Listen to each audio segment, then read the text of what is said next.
السلام علیکم ورحمۃ اللہ وبرکاتہ۔ تیمور یمن شہر کا مشہور معروف ڈاکو تھا۔ ایک دفعہ وہ اپنے سپاہیوں کے ساتھ جنگل سے گزر رہا تھا تو اس کی نظر ایک قافلے پر پڑی۔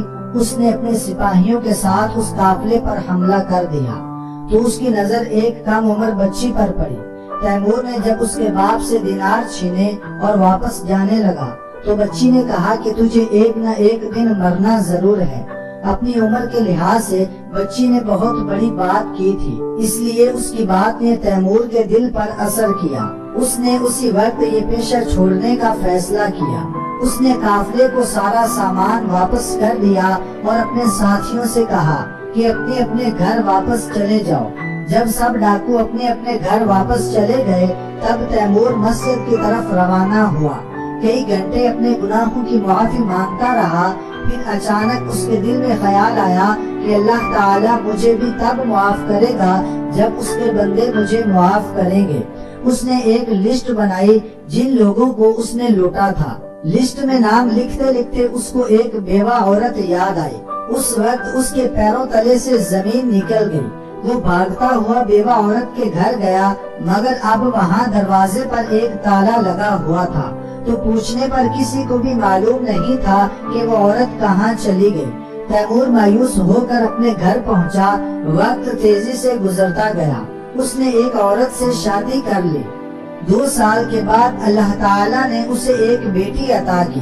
اس کے دل میں اللہ کا خوف تھا، اس نے ہمت نہ ہاری۔ جس عورت کے ساتھ اس نے بدکاری کی تھی وہ مہینے میں 3-4 بار اس عورت کے گھر ضرور جاتا کہ شاید وہ عورت واپس آ جائے یا کوئی شخص مجھے اس کا پتہ ہی بتا دے، مگر وہ ہمیشہ ناکام ہی لوٹتا تھا۔ تیمور کے چہرے پر ہمیشہ افسردگی رہتی۔ اس کی بیوی اسے پوچھتی مگر وہ خاموش ہی رہتا۔ ایک دن وہ جمعہ کی نماز ادا کرنے مسجد گیا اور خطیب صاحب کسی موضوع پر خطبہ دے رہے تھے۔ خطیب نے کہا کہ زنا ایک قرض ہے، جس نے بھی یہ قرض لیا تو اسے دنیا میں ہی واپس کرنا ہوگا۔ یہ سنتے ہی اس کے چہرے کا رنگ زرد ہو گیا۔ جب وہ گھر واپس آیا تو دھاڑے مار مار کر رونے لگا۔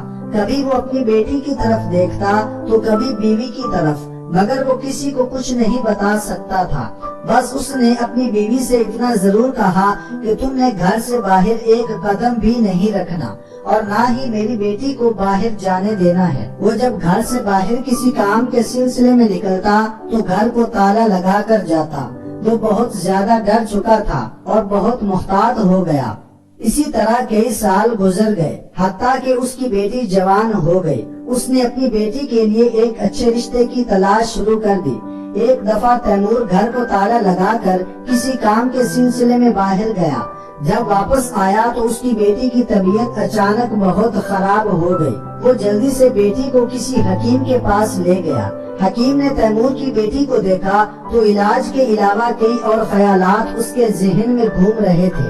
حکیم نے تیمور سے کہا آپ میاں بیوی باہر چلے جائیں، لڑکی کا اکیلے میں علاج کرنا چاہتا ہوں۔ ناظرین، تیمور اس حکیم سے اچھی طرح واقف تھا کہ وہ ایک شریف انسان ہے، مگر وہ یہ بات بھول چکا تھا کہ شیطان کسی بھی وقت انسان پر غالب آ سکتا ہے۔ حکیم نے لڑکی کو بے ہوشی کی دوا پلا کر زیادتی کا نشانہ بنا ڈالا۔ تیمور اور اس کی بیوی جب واپس آئے تو حکیم نے کہا کہ میں نے لڑکی کو دوا پلا دی ہے، ہوش میں آنے کے بعد یہ مکمل طور پر ٹھیک ہو جائے گی۔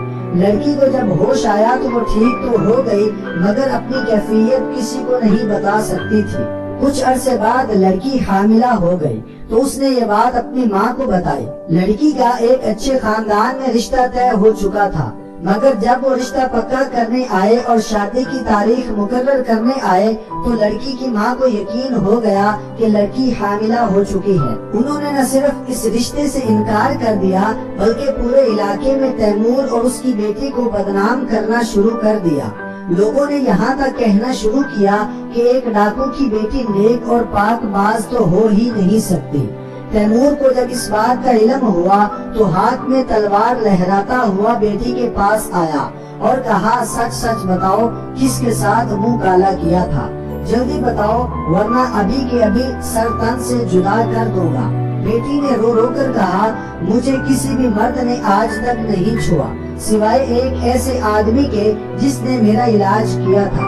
اس نے میری مجبوری اور بے بسی کا فائدہ اٹھایا۔ تیمور حکیم کے پاس گیا تو حکیم پہلے ہی یہ علاقہ چھوڑ کر کہیں جا چکا تھا۔ تیمور نے تلوار زمین پر پھینکی، ادھر مٹی میں بیٹھ گیا اور زمین سے مٹی اٹھا کر اپنے سر پر ڈالنے لگا اور ساتھ دھاڑے مار مار کر رونے لگا۔ کچھ دیر بعد وہ اس حالت میں گھر واپس آیا کہ اس کا گریبان کھلا ہوا تھا، سر میں مٹی تھی اور چہرے پر بے پناہ غم نظر آ رہا تھا۔ تیمور کی بیوی نے اسے سنبھالا اور پانی پلایا۔ تیمور نے پانی پینے سے انکار کر دیا اور بیوی سے کہا کہ آج مجھے میرا قرض واپس مل چکا ہے۔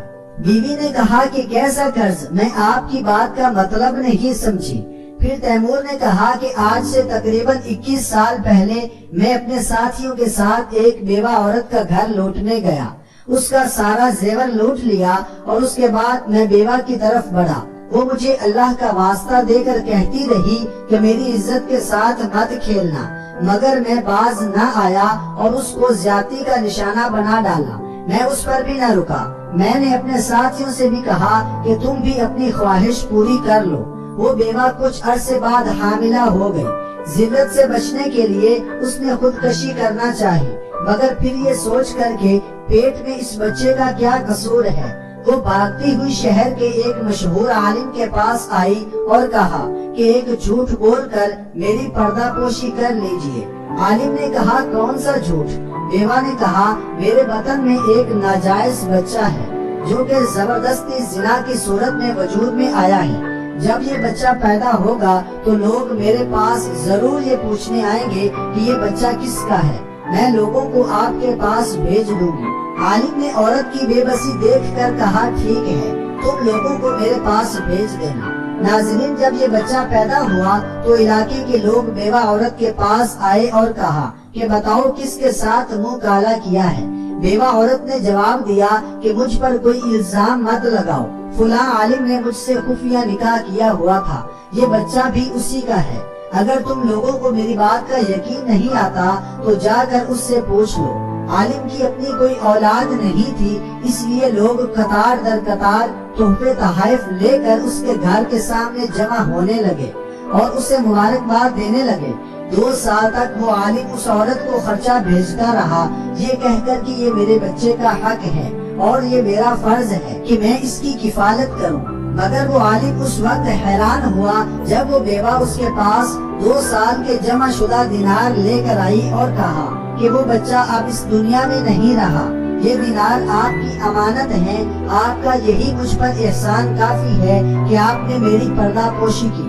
وہ عورت 2 سال تک دینار جمع کرتی رہی اور اپنی ذات پر 1 دینار بھی خرچ نہیں کیا۔ ایسی عورت کو میں نے داغدار کیا۔ میں اس عالم کے پاس بھی عورت کا پتہ پوچھنے گیا تھا تو اس نے بتایا کہ وہ آخری بار مجھے دینار واپس کرنے آئی تھی، اس کے بعد وہ شہر چھوڑ کر کہیں چلی گئی۔ کاش کہ وہ مجھے مل جاتی تو میں اس سے معافی مانگ لیتا۔ میں اس دنیا سے وفات پا جاؤں گا اور میرے اس درد کا کوئی علاج نہیں ہے۔